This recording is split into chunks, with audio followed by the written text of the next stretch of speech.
The episode begins with Toya when he was living in a community with the king. Then this man introduces himself and tells them that he is the second prince of the kingdom. At that moment, Toya is shocked by this revelation.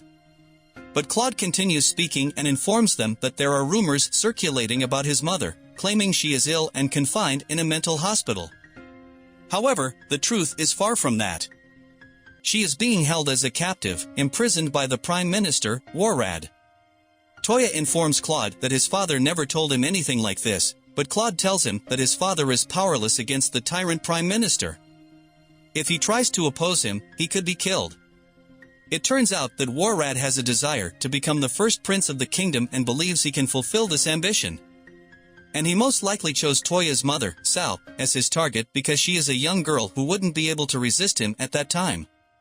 The yellow-haired king then suggests the idea of organizing an urgent summit with Western countries regarding this matter. Toya, deep in his thoughts, realizes the magnitude of the situation. The king tells them that they need their help. They head to the meeting and propose making Claude the heir to the throne because he is the one deserving of it. They also discuss Toya's mother, and Toya assures them that he can rescue her. However, they must escape as soon as possible. But Claude tells him that he cannot escape because he has suffered and struggled greatly in the past. He wants to cleanse the country from their tyranny and oppression.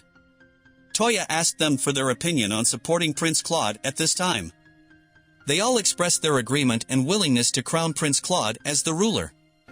Claude thanked them sincerely for their support. However, they wondered how they could overthrow the Prime Minister, and they realized that using physical force wouldn't be the best option. They placed the responsibility on Toya's shoulders and instructed him to take action. Now, let's shift to Linnea, where Toya, his friends, and Prince Claude arrived, thanks to Toya's demonic abilities. Claude was amazed by Toya's strength and extraordinary powers. Toya explained the plan to him, stating that he wanted him to report the progress of the engagement. They entered the royal palace, where Claude's evil brother awaited. He questioned why Claude returned so quickly, as it was unusual for someone as foolish as him. Toya and the girls observed the scene while remaining hidden and unnoticed. Toya noticed a collar around the girl's neck, making it impossible for her to escape. Claude's wicked brother, Zeban, informed him about the response from the kings regarding the mission he was assigned, which was to propose to Duchess Ortlind. However, Claude informed him that the response was a rejection, as the girl was already engaged to someone else. Upon hearing this, Zeban struck Claude on his face and belittled him, saying he was worthless and should have tried again or kidnapped the girl. He called him an animal incapable of taking any action. Zeban then questioned Claude about who had proposed to the Duke's daughter. Claude revealed that it was Toya, the Duke of Brunhilde. Hearing this, Zeban was surprised by this newly established state and ordered Claude to return to Belfast and spread rumors and lies about Toya being a womanizer, making women cry a lot. This way, their engagement might be broken. However, Claude didn't approve of this plan, but Zeban became angry and kicked him in the stomach, slamming his head against the ground. And he tells him that he needs to realize his position at that time. During this brutal beating of Claude, his mother intervenes and questions Zeban about his actions. She asks about the news regarding the engagement. Zeban informs her that the engagement was rejected because of Claude. Afterward, they leave, and it seems that the mother is completely distressed. How can she witness all of this and remain silent? Then Toya appears and tends to Claude after he has endured severe blows. The girls are extremely angry at this foolish prince and his unforgivable actions. Toya then asks him about the slave collar that was with him. Claude informs him that Zeban purchased it from a merchant in the kingdom of Sandora, despite slavery being forbidden in their country. That slave collar was the one that was around the girl's neck, fully controlling and dominating her in this manner until it is removed by an expert. Toya then uses his gate ability to free the girl. However, Zeban quickly discovers this and rushes in, asking Claude if she had passed by or not. But Claude informs him that he didn't see her. At that moment, Vradak, the tyrannical prime minister, arrives and tells him that when they find her, he must kill her because he no longer needs her. At that point, Toya notices that the collar closed once, and if it were around the girl's neck now, she would have been killed instantly. This greatly angers Toya. Zeban then complains about his useless brother, Claude, who is incapable of taking any action. He informs him to send Claude to the kingdom of Balwar, where there is a queen who would suit the prime minister. He believes that Vradak plans to use Prince Claude to declare war on the kingdom of Balwar.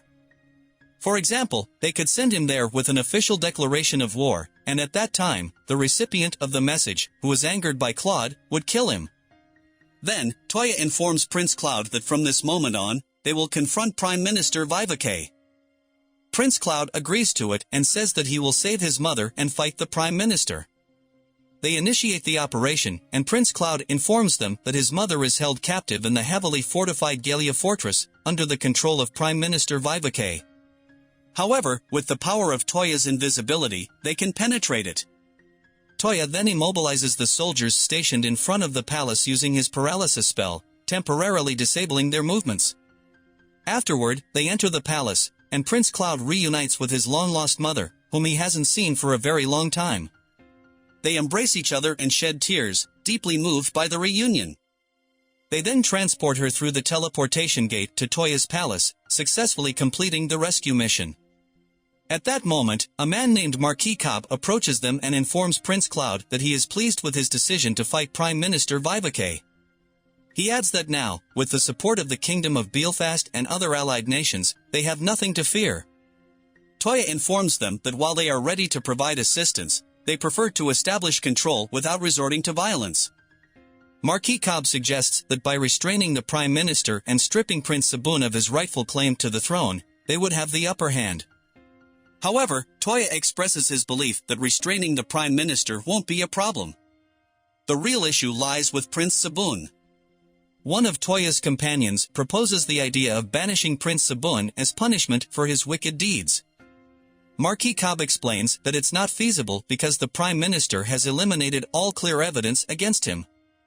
Toya suggests threatening the king and forcing him to hand over the throne to Prince Cloud. However, the question remains, how do they get rid of them? Toya declares that he has no intention of showing mercy to those who plan to enslave so. The girls then notice a wicked look in Toya's eyes.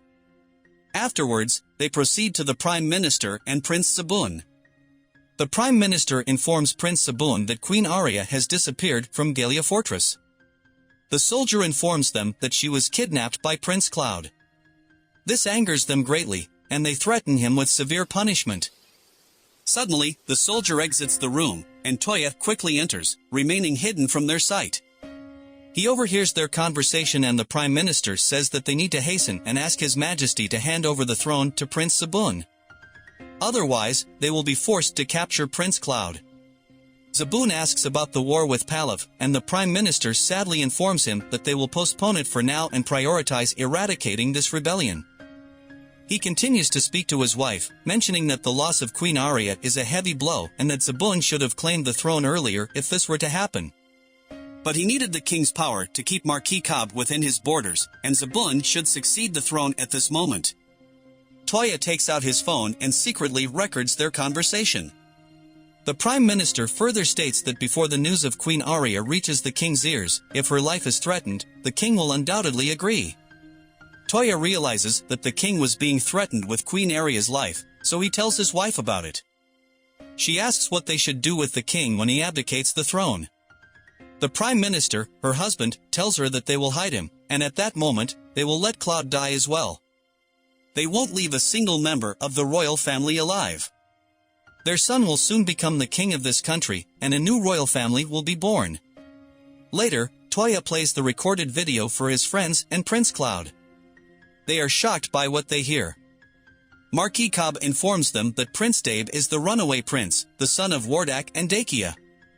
This is how they are trying to drive out the royal family.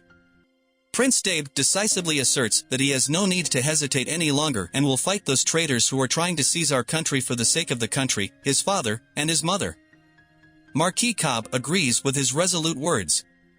Then, Toya informs them that he will go and reveal the complete truth to the greatest victim, referring to the king. He teleports to him using the teleportation gate and tells him the whole truth. Afterwards, the king gathers all the princes and governors and informs them that he has summoned them here despite their busy schedules to share an extremely important matter. He reveals his intention to abdicate the throne and resign, announcing the next king and handing over all official duties. The designated successor is Prince Cloud, the first prince, who will inherit the throne. Prince Sabun is shocked by this decision, as well as the Prime Minister, his wife. Then Prince Cloud enters to be crowned as the king, and Zabun and his supporters object to this decision. The Prime Minister responds to the king, stating that it is customary and respectful for the first prince to succeed the throne, and His Majesty should adhere to this rule. The king agrees with his words and informs him that this is precisely why he handed the throne to Cloud. His wife also objects to this decision, stating that Prince Dave should become the king as he is the first prince. This angers the king, questioning how she dares to utter such empty words. Then, Prince Cloud summons Duke Brunheld the Great to enter. Toya enters with his girls, led by a large tiger. He plays the recorded video for them, the one he captured earlier of the conversation between the Prime Minister and his wife about their intention to get rid of the king and the entire royal family. The Prime Minister denies the video, but his denial is futile. He tries to stop them from playing the video, but the tiger frightens him and prevents him from moving. At that moment, everyone present realizes that Prince Sabun's father is the Prime Minister and that he is not of royal blood. The Prime Minister apologizes to the king and admits his mistake, saying that he was indeed a fool in the king's eyes, even though he treated Zabun as his own son without knowing anything. He expresses his anguish over Zabun's wrongful actions, and now that Arya is safe, the king has no reason to be lenient with him. From that moment on, the king dismisses him from his position as the Prime Minister. As the king, he must prioritize the safety of his people, although he regrets the 10 years he spent under the Prime Minister's command, protecting Arya, and he will continue to lament that. After that, Toya asks Zaban, "What should we do with these three?" Zaban responds, "I swear, it was Ardak and my mother who planned to kill you. I have no involvement in it." They inform the king that Zaban and Ardak are aware of all the crimes and misdeeds committed, which warrant the punishment of execution. Zaban is shocked by this revelation, and Toya tells him that it's time for him to pay the price for everything he has done. She informs Zaban that he is no longer a prince, but a mere criminal. Angered by her words, Zaban pulls out his gun, aiming it at Toya and firing a few shots to intimidate her. Toya tells Zaban, "Do you think I would let someone like you live? While you have been killing innocent people in your town, you believe you deserve forgiveness?" Zaban collapses unconscious. Later, Toya apologizes to the king for overstepping her boundaries. The king responds that Zaban needs to pay the price for his actions, and he has already declared their execution sentence. However, their punishment will be left to the new king, Cloud. The king orders the soldiers to take Zaban, the former prime minister, and his wife to the prison. The new king, Cloud, appoints Marquis Cobb as the prime minister and initiates a cleansing of all the merchants and nobles who were colluding with the former prime minister. Zaban, the former prime minister, and his wife receive an official death sentence but are secretly sold to a slave trader. Toya says that now that the case is resolved, she can focus on the tire treads. She jumps on the king's son, informing him that she heard from her father that he defeated that foolish prince for her. She praises Toya, saying he is truly the best and the best husband. Toya admits that he didn't intend to hand her over to that foolish prince, but he doesn't know anything about marriage. She shares her sadness about her father telling her that she is either unsuitable for Toya or that Toya doesn't consider her suitable. Toya assures her that the other girls were wrong when they said they wouldn't mind being his wife. However, since she is still young, he won't marry her until she turns 18, just like the others. She agrees to that, thanks him profusely, and they embrace. Toya says he must make her happy as well. And thus, our episode ends. We hope you subscribe to our channel and activate the notification bell to receive updates on what's new.